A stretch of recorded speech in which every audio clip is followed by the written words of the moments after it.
Hello everybody, this is Tip Top MTG here today with another Magic the Gathering video. In today's video, we are breaking down some news for Strixhaven, Magic's next upcoming set.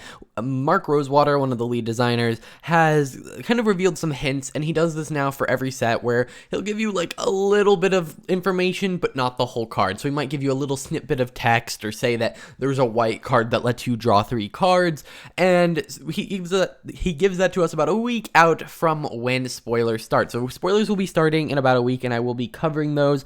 But what I wanted to do is take a look at his hints, give you my reactions to them, and this time it's gonna be a little bit different. Every time that I do this, I pretty much just read through the article and say, yeah, that's pretty cool. Maybe they do something like this. But this time I thought, you know what? I want to be extra useful to you guys. So I did a ton of research and looked into what these cards could be, what cards with similar wording have had in the past, maybe differences in wording that could kind of give us hints as to what the cards do. So we're going to actually be looking at each line individually, breaking it down. So this is going to be maybe a long video. So why don't you stay... maybe get something to eat. I don't know. Let's just jump right into this. Starting off, here's everything. Now, you're not meant to be able to read this. Just for an overview, this is the amount of things we're about to talk about, so let's just jump into this. His first line is, a white card with the rules text, draw 3 cards. Okay, first off, I'm kind of, here are the 2 cards that I'm showcasing to you are Spoils of Adventure and Tameo Field Researcher, which are technically white cards because they have white in their casting cost, but of course they also have blue. I'm not trying to say that this is what he's saying, is that there's going to be a card with a white in it. I think because the amount of, desire for white to be able to draw cards is so high, I don't think it's going to be like this. But these are the only 2 instances of the words draw 3 cards on white cards at the moment. Now, how could we see this effect? We could see it in, I think, 2 or 3 different ways. The first way is kind of like Happily Ever After, where each player is gaining the benefit. So there might be a card that says, when it enters the battlefield, each player draws 3 cards, or each player who doesn't have max hand size draws 3 cards. Something along those lines where it is giving a benefit to everyone, because that's been shown how they do card draw. Now, I'm using examples from very recent sets because that kind of shows their design philosophy a little bit more than older stuff. Another way is like something like Mangara, where it's conditional on what your opponents do. So maybe it's, if you lose X life in this turn, you draw a card. If you lose twice X life, you draw 2 cards. If you lose 3 times X life, you draw 3 cards. Something that where it's your opponent's controlling when you get to draw, very similar to Mangara, where it's when your opponent casts their second spell each turn, and whenever an opponent attacks with creatures, if 2 or more of them are attacking you or Planeswalkers, draw cards. So it's all, you can't really control when you draw the card, but it is definitely white card draw. Now, drawing 3 cards is pretty powerful, and maybe we see this on something like a Planeswalker, but yeah, it'll be interesting to see how this is implemented, because it's something white doesn't get to do, and we'll get to see them explore a new space for white. Next, we have a Planeswalker you know, but not as you know them. So we already have the confirmation that both Will and Rowan are in the set, hence why the Royal Scions are here. Now, maybe we see them, a Planeswalker we know, but not as we know them. I don't really think that's the case. I think that the Royal Scions are going to be, and we'll talk about this a little bit with a future one of these, they're going to be cards in the set that are pretty normal, but I think that the Wanderer fits this pretty well. I mean, think about it. What Planeswalkers do we know that could show up here, but not as you know them? I mean, there aren't that many Planeswalkers that I'm aware of that are really that shrouded in mystery, except for one, that being the Wanderer. We've seen a Planeswalker, but we don't have a type for it. It is very clearly supposed to be vague, and so it'll be interesting to see. Maybe we have the Wanderer show up, but not as the Wanderer, as somebody else, and then boom, it's a Planeswalker we know because the Wanderer has existed before, but not as we knew them. We knew them as the Wanderer. We'll actually get to learn more about them. I think that could be kind of interesting. Outside of that, there really isn't too much I have to say other than maybe we see a Planeswalker we already know in a different color, but I think that the Wanderer maybe has a chance of showing up now that we have seen this little hint. Next, we have a card featuring Paulo Vitor Damo da Rosas. Sorry for butchering that likeness. I don't really have too much to say here other than we've seen this once before with Javier Dominguez on Fervent Champion for winning the World Championship. He got his likeness drawn onto a card, and this is going to be happening again. It's been a little while, but it obviously does take time for them to make a set. So yeah, that'll be in the set, and we've had one example of this in the past that I know of. Next, we have a spell with 3 X's in its mana cost. So this is actually the only card in Magic right now with 3 X's in its mana cost. It's Astral Cornucopia, and it's a mana rock that's going to add 1 for each charge counter on it. It enters with X charge counters. Either way, I think the fact that it says spell, and I know spell can be a creature, it can be an artifact, it can be that, but I think the fact that he's saying spell, I think we can maybe imply, especially due to the nature of the set, that maybe it's an instant or sorcery, which will definitely be a new effect. It'll be something pretty big. Yeah, I just think that it will be probably a pretty powerful effect. Having triple X's, it'll probably, I don't know, maybe it'll be some sort of gain control of stuff. It's really hard to say. These are very vague hints, and I can give you the context that this is the only card, and unless you think they're going to print this again, it's going to be a new card, but it'll be interesting to see what they do with it. Next, we have introduction of a new evergreen keyword. So this can kind of be interpreted in 2 ways. It can be interpreted as a mechanic that already exists is going to be introduced and just start being in every set. And they don't say mechanic, they say keyword, so something like ability counters isn't this. So it could be something like Kicker. Kicker could now become something that you see in every set. Or it could be something that they print on a lot of cards, but isn't a keyword yet. So for instance, Bristling Boar can't be blocked by more than 1 creature. I'm not saying it's necessarily that, but I think these are 2 examples. I looked through all the cards legal and standard to see if there was some wording that appeared a lot that they may want to reduce. And honestly, they've been reducing a lot of wording in Strixhaven. We got the change of shuffle your library to just shuffle. We got converted mana cost to mana value. It makes me think Strixhaven's going to be a very complicated set with lots of rules text, so they wanted to implement all these. Because think about it, now we're going to be changing some amount of text to just a single word.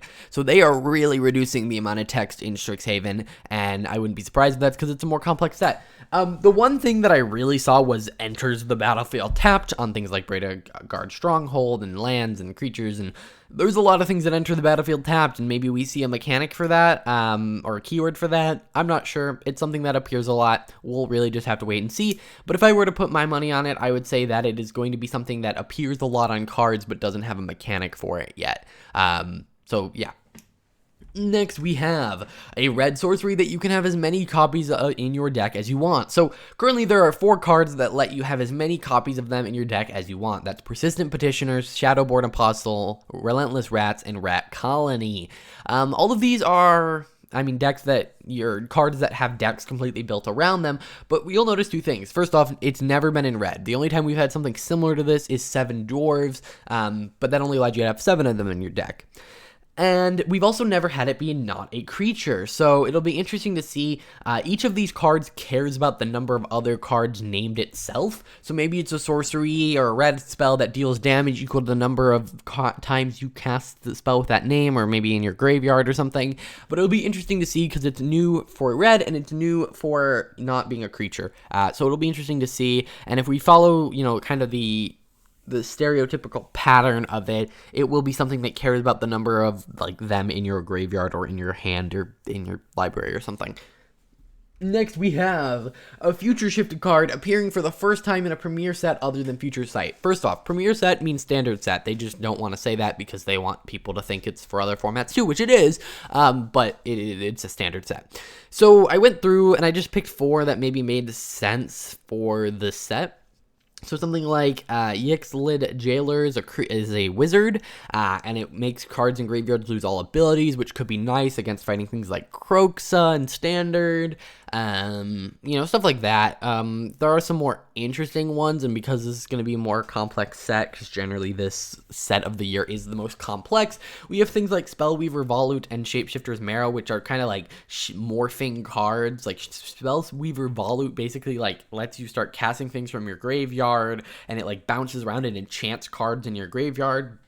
I don't know if that seems a little unlikely, but it is definitely an option. I picked things that are generally instant and sorcery base, and then like Shapeshifter Marrow I think is just kind of interesting. And then Nyx, counter target spell if no mana was spent to play it. I don't know necessarily why this would be printed, but I thought it's a spell that doesn't seem massively overpowered, but could have its niche uses. Next we have a modal double face card with the same card type on both sides that hasn't been printed before. So if you're confused by that wording, this means a modal double face card, so a card with two faces, that both sides are the same. So whether it's a land on one side and a land on the other, and one that has not had that combination before. So essentially, it will not be a land and a land or a creature and a creature because we already have both of those. What is my prediction for this? Well, they say he says an, which is not proper grammar, but whatever. An MD, I guess if you're saying NM, it's fine, but if you say a modal, modal double, whatever, it's not the point. I'm not correcting his grammar here. So a lot of people think it'll be legendary creature, and then the backside being an instant or sorcery. It creates an interesting thing for commander and all that, and I think that's true. But the Royal Scions, every time we have seen them, has been printed with like the fact that they're twins being a prominent part. The first time they were printed as partners, the second time they were printed on one card, and this time there's multiple double face cards. I think it just makes sense. We've never had a Planeswalker on one side and a different Planeswalker on the back. It'd be kind of interesting, and maybe if you can play either side and then also flip them, I don't know, kind of weird. Maybe like when they do their ult effect and then flip, which makes them both multiple double face cards and traditional double face cards. I don't know. Interesting effect that could maybe happen, but I think I would be shocked if they weren't multiple double face cards, especially now that we have this hint that just points towards it. Next, we have a card sharing something never shared before. This is very vague, and I'm not exactly sure what he's trying to say here. Is he saying, like, a card caring about something sharing? Like, you know, cards care if things share colors or share converted mana cost, or maybe it shares a power with the number of loyalty counter. I don't know how this would necessarily work. I couldn't find any examples in the past. So, yeah, let me know if you have any thoughts on this one in the comments down below. Next, we have a cycle of enemy dual lands finishing off a 10-card cycle. Now, normally, they are not this specific with the spoilers, but we can actually narrow this down to 5 cycles, and probably actually narrow it down to 4. So, yeah, these are the Azorius versions of the cycles that, you know, would finish off a 10-card cycle of enemy dual lands. So, we have the basically reveal lands. So when you play them, you reveal a plains or island from your hand, and if you don't, it enters the battlefield tapped. There's the cycling lands, which I find it unlikely that we'd get more cycling cards, but maybe. Prairie Stream, which enters the battlefield tapped unless you control 2 or more basic lands. And Skycloud Expanse, which is you pay 1, tap, and add 2. Okay, I would be shocked if Irrigated Farmland or Skycloud Expanses, also known as, I think, dual cycles. Either way, the Amonkhet lands or the filter lands, I would be surprised if either of those, especially because the filter lands are very, like, not beginner friendly necessarily, because it's just a feel bad moment when you pull it and you're like, oh, well, I don't have any other lands, or it leads to more play mistakes, and I just don't think they're going to do it. There is one other land that I do want to bring up, which is Floodplain. It enters the battlefield tapped, and then you can tap, sack it, search your library for a plains or island card, and put it onto the battlefield, then shuffle your library. It's worse than a fetch land. I just don't think they're going to implement this. They could, but I think the amount of, like, landfall and stuff, this would just lead to an insane power boost to that. So I would be surprised if Irrigated Farmland, Floodplain, or Skycloud Expanses cycle got expanded, which pretty much leaves us with Port Town and Prairie Stream. If I were to bet, it would be Prairie Stream. It enters the battlefield tapped unless you control 2 or more basic lands. Pretty simple. Yeah, I just think that, especially with Port Town, a lot of the dual lands we have in Standard aren't actively, the land types. And so maybe that's a reason they do it, is to make it so it's not too good. But I think they're going to want to make these relevant in Standard, and I think Prairie Stream is a way to do that, kind of. And yeah, I think that is more likely. However, there is something to know. Prairie Stream does have the basic land type, so maybe that does become a little bit of an issue that we have so many lands with the basic land type. I mean, we will have the Triomes, we will have the Snow Duels, we would have these. We'd basically have Fabled Passage, which essentially does the same thing. So yeah, maybe that's an issue. So maybe we do see Port Town, that cycle completed. But I think it'll be definitely one of those two. I would be kind of shocked if it was any of the other three. Next we have, so these are specifically rules text taken right off the card. These four I really don't have much to elaborate on other than, it could be a cool effect. So we have search your library and graveyard for up to 4 creature cards with different names. Yeah, that's fine. It kind of sounds like a Planeswalker ult maybe. You're ulting and just throwing them right on the battlefield. We have untap each creature you control, then tap any number of creatures you control. So you can, at basic, just untap all your creatures, which is a pretty powerful effect. Probably leads to some infinite combos. But then again, you'll also notice the U is underlined, or not underlined, oh my gosh, not a capital letter, meaning that there is something before this. It's not like untap each creature you control, then tap any number of creatures you control. For each creature you tap this way, gain 2 life or something. You know, that could be an effect. But something happens here. So maybe it's whenever you cast a creature spell, untap each creature you control, then tap any number of creatures you know, like, maybe it's something like that. And then we repeat this process 6 more times. That's pretty crazy, but it could literally be, look at the top card of your library. If it's a land, put it in your hand. Otherwise, put it in the graveyard. Repeat this process 6 more times. That's a lot still, but, you know, not necessarily super crazy. Where X is the number of cards in your library. This one's kind of annoying and clearly meant to be focused on digital. Imagine you have a card and you know, I just want to say this. If you just start counting the number of cards in your library, this is going to be kind of obvious you have it in your hand. So it's very clearly meant to be a digital card, and you'll notice there are a lot more cards that perform better in digital, whether it be the amount of shuffling or whatever. But yeah, can you imagine just being like, yeah, I have the spell, but I kind of need to know what X is, so let's just kind of count the number of cards in my library. It won't be suspicious at all. It's also kind of annoying. You know, maybe you can do math in your head and be like, I have 3 cards in my graveyard, 7 in my hand, and 13 on the battlefield. And yes, you could do that, but like, it seems unnecessarily difficult. Maybe it's only something that'll matter when you get really low on cards or something, but yeah. Next we have otherwise put a study counter on it. Originally this was in that list, and then I realized, wait, there are 2 cards with study counters on them, and both of them were not creatures. So we have the Grimoire of the Dead. Each of these, by the way, involves putting a counter on it by some ability, and then the second ability removing 3 study counters and sacrificing it. Both Pursuit of Knowledge and Grimoire of the Dead both have that template. So maybe we see the same thing now, but with a creature where, like, maybe you, whenever it attacks, you put a study counter on it, and then you can tap and remove 3 study counters from it, sacrifice it, and get some effect. But yeah, just note that both of these cards are formatted very similarly, so maybe we see one formatted similarly. However, it does say otherwise put a study counter on it. So maybe it's something a little bit different, just because it's not an activated ability putting the card on it, or putting the counter on it. Next, we have pay 10 life. Now, the only time those 3 words have come together are on 2 different anti-cards, and it doesn't have the semicolon after it. It's just, an opponent may prevent this exchange by paying 10 life. An opponent may prevent this exchange by paying 10 life, where you'd actually be switching physical, like, ownership of cards. Pretty crazy. Obviously, it's not going to be anything like this, but I thought it was kind of interesting. Also, paying 10 life, it's probably going to be some gimmicky big effect. Will be probably, if it's on a cheaper card, will be maybe pretty good in Death Shadow and Modern and Pioneer, or Modern and Historic. So yeah, keep that in mind. Next we have, whenever a permanent entering the battlefield causes a triggered ability to trigger. Now you'll notice I added a little bit on top of this, and that's because I didn't want to miss anything. Okay, so you might be thinking, oh yeah, Panharmonicon, but you'll notice a lot of different wording. First off, it doesn't say, like, triggers an additional time. This could literally be whenever a permanent entering the battlefield causes an ability to trigger, draw a card. It could be literally anything, but I do want to point out some wording differences. We change if n to whenever.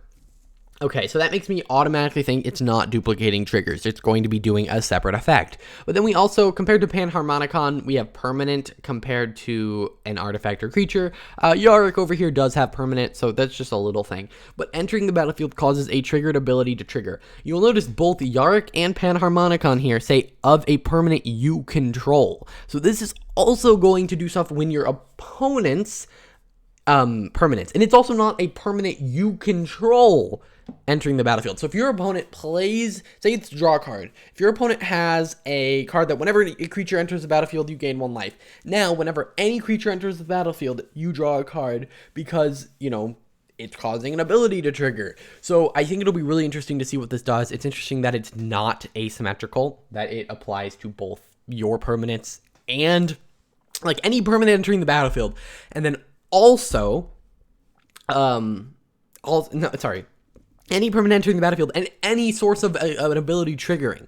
So it could be your opponent's permanent, but your thing triggering, and it would do something interesting. So I think that's really weird, interesting, and we'll have to see what it turns into.